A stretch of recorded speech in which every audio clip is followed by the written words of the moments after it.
নমস্কাৰ বন্ধুসকল, আজি হৈছে উৰুকা। সেইকাৰণে আমাৰ ভেলাঘৰত চলি আছে খানাৰ আয়োজন। প্ৰথমতে আমি জুই ধৰাৰ কাৰণে চৌকা খানি কলগছ লগাই ল'লোঁ। তাৰপিছত আহি দেখিলোঁ ঘৰত পাপাই আনিছে এটা হাঁহ। তাৰপিছত আমিও গ'লোঁ বজাৰলৈ ওলাই ভেলাঘৰৰ কাৰণে মাংস আনিবলৈ। তাৰপিছত মাংস কিনিলোঁ, মাংসখিনি ভেলাঘৰত থৈ আহিলোঁ ঘৰলৈ। ঘৰত দেখিলোঁ পাপাই কাটি আছে হাঁহ বোলে আজি কোমোৰাৰ সৈতে বনাব। তাৰপাছত কাটি আছে কোমোৰা কাটি হোৱাৰ পাছত মাহঁতে মাংস বনোৱাত লাগি গ'ল। তাৰপিছত মই ওলাই গ'লোঁ ভেলাঘৰলৈ। ভেলাঘৰটো বহুত কাম বাকী আছে। তাৰপিছত গৈ দেখিলোঁ সিহঁতে ভাত বনাই আছে।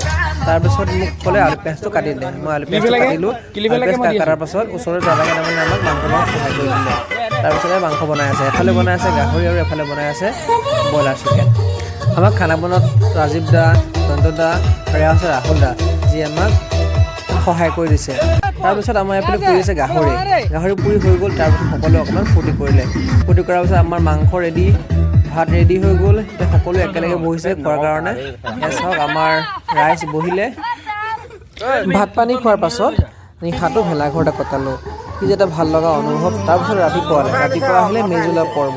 সকলোখিনিয়ে গা পা ধুই আহি মেজি জ্বলাব লাগিলেহি। মেজি জুইত সেৱা ল'লে যাতে সকলোৱে দিনবোৰ ভাল হওক। আৰু সকলোকে ভোগালী বিহুৰ হিয়াৰ ভৰা শুভেচ্ছা জ্ঞাপন কৰিলোঁ গাইজ। আজিৰ ভিডিঅ'টো ইমানেই আছিলে। Bye bye.